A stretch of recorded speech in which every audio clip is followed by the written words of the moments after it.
We're excited to be here. So, without any further delay, I'm going to be talking about the incubation of salmon eggs via egg incubation baskets. So, yeah, let's get into it.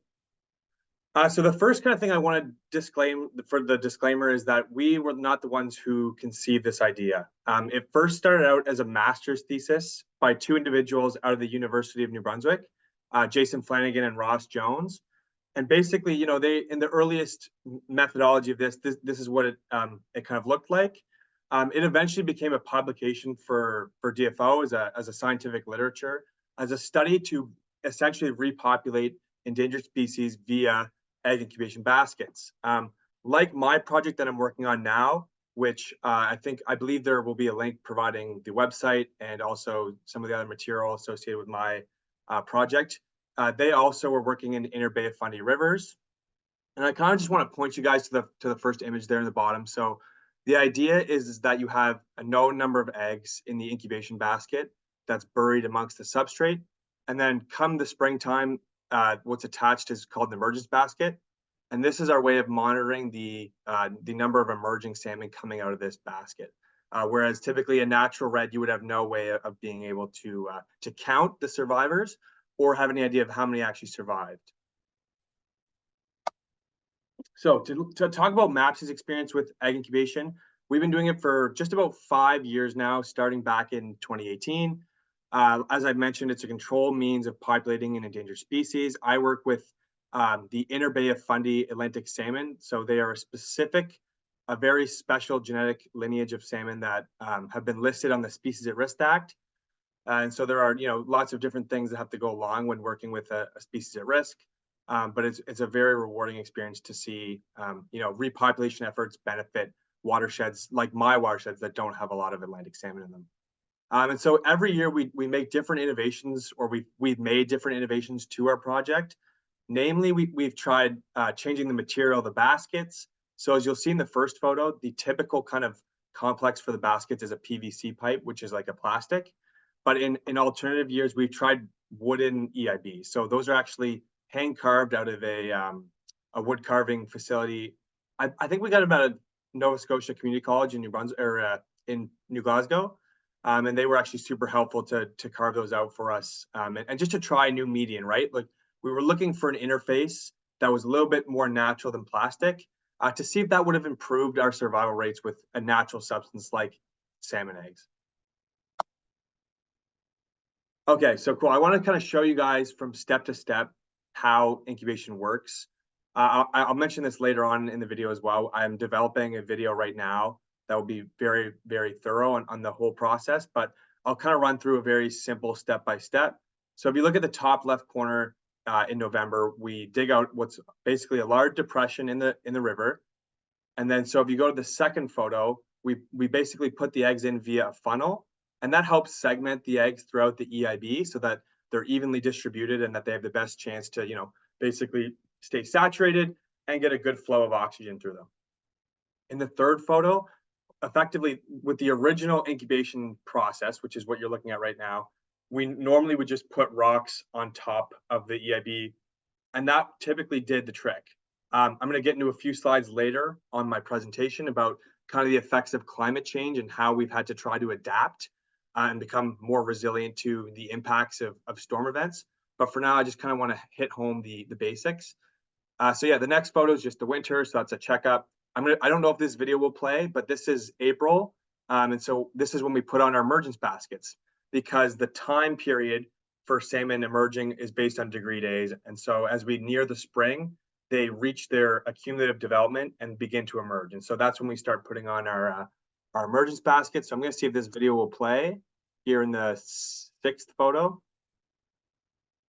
And so that's just me affixing the emergence basket to the incubation basket. And every 2 days or so, we'll be out in the field checking these to see if we have any fry, or in this case, juveniles, which are juvenile alevin. And so you'll see that in the seventh photo, those little brown lines at the bottom of that emergence basket, those are juvenile salmon alevin. And so basically, in the last little photo here, we'll just let them go into their new environment. So I have a little video here. And they're still learning to swim. Yeah, despite them being strong swimmers, a lot of them just kind of barrel their way down to the bottom of the substrate, looking for a place of refuge.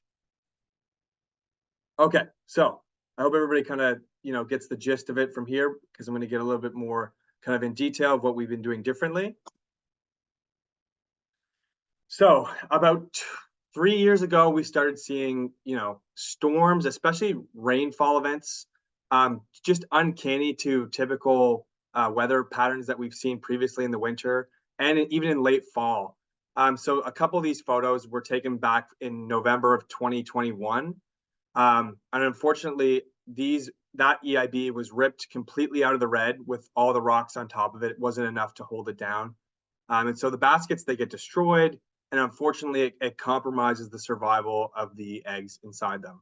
And so on the photo on the right, you'll see what was formerly a red with 6 EIBs. I think there were now 2 or 3 remaining after a huge storm.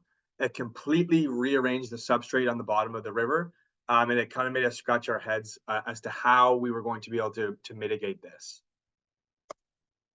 And so just last year, we came up a way to basically, a more resilient approach to help combat this, climate change or storm surge, however you want to label it. So from the initial kind of development of the incubation procedure, we decided we would gut a lobster cage, which weighs about on it by itself 50 or so pounds, 50 or 60 pounds. Obviously, there was no retention of any fish. That's why we took out all the trapping mechanisms inside the lobster trap. And so instead, we buried the lobster trap in the substrate and then put rocks and the EIBs amongst the lobster trap. So in total, this thing weighed well over 400 pounds. It was unliftable. We were unable to move it. And that's what we want, right? We want some security in knowing that, no matter what storm surge occurs, we can trust that those baskets are going to stay put by some means. Now, so unfortunately, they did hold up for a little bit of time, but for different reasons, we did lose a few baskets in the main rivers. I kind of want to talk about the difference with incubating these eggs on main river stems versus incubating on tributaries. So these were both photos taken from 2 main rivers in our project. So in the first one on the left, we just had a huge rainstorm. Well over 70 millimeters of rain came by on the weekend. And what happened is that our lobster trap was just in a far too turbulent spot. And what ended up happening is that trap got dredged down about 20 or so meters. And we did lose a few baskets that got shaken out of there, but there was one that's still that we had to relocate. So we reburied it closer to the bank side. And that's something as well that we're looking into and moving forward, is having a more in-depth hydrodynamic study of where we incubate these things to ensure that we're not putting them in the most turbulent spots in the river. And on the right was one of our best lobster traps. It was holding in for a very long time, but the problem with this one was that the ice managed to get about a 4-inch ice cover on top of it, as you'll see in the photo, and it was enough to give it thrust to completely eject it out of the red and float downstream. So this one was floated to over 50 meters.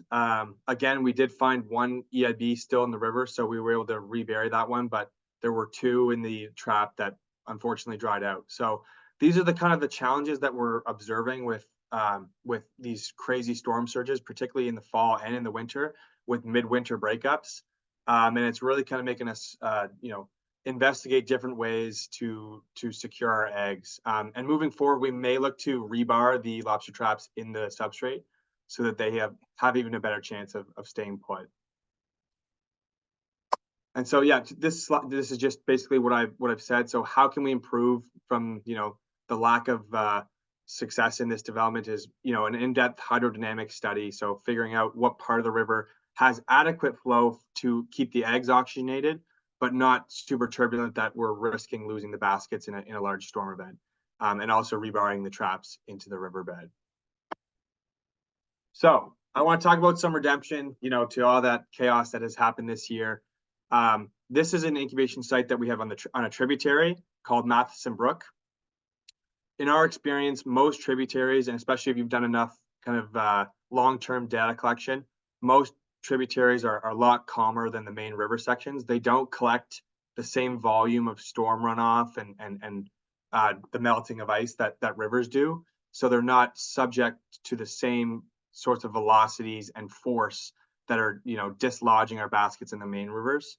As well as, a lot of tributaries tend to be a little bit colder than the main rivers as well, right? So when the eggs come out and they do hatch, cold water refugia is pivotal to the success of Atlantic salmon, and having also neutral pH and a combination of other water quality characteristics that we investigate, via lab analysis or just general water probe collection with a YSI. So just to talk about this site, this is Matheson Brook. We had our best survival rate in my 5 years of incubating at MAPC. It was well over 60% of the eggs had survived and hatched and successfully emerged into their new habitat, which in previous years we would be lucky to get, 15% survive. So we were super stoked with last year's result on this tributary. And there's more eggs on this tributary this year as well. And those baskets are doing just fine, very much so like last year. So I just kind of want to quickly talk about, what are kind of the requirements / needs to be able to start incubation in a community. So, there's obviously a little bit of a time commitment at certain times in the year. So November, when the eggs are being incubated in the river, obviously you need a few hands to have those put in, a shoveler and people that, kind of know what they're doing with live fish handling and being very delicate with the eggs. And then the biggest kind of time commitment throughout the whole season is definitely April till June, which we're out there every couple of days checking the baskets to make sure to see if we have any emerging salmon in the emergence baskets. Obviously, you need a couple community champions, right, willing to facilitate these activities. Whether that be volunteer or another watershed group or Indigenous organization that's conducting work similar to this. It takes a few people to be able to conduct this kind of work. 2 minutes, Gavin. Yeah, 2 minutes. awesome. Yep. Thank you. And so I'm almost, got a couple slides here. So with certain species, so the ones that I work with, because it's a Inner Bay of Fundy Atlantic salmon, you may require certain permits to be able to conduct this kind of work. A very quick kind of cost breakdown of what an EIB costs. It's about $20 an EIB, egg incubation basket. I don't know if I elaborated what that acronym stands for. And so these are just a few of the general parts that you would need to construct. And I'll be happy to talk in the breakout room about, if you guys have further questions about the breakdown of all those parts. Okay, so to end off on some good news as well, we do electrofishing surveys every fall for salmon in our rivers. And so I just kind of want to talk about some of the results that we had this year. In total, we caught 89 salmon.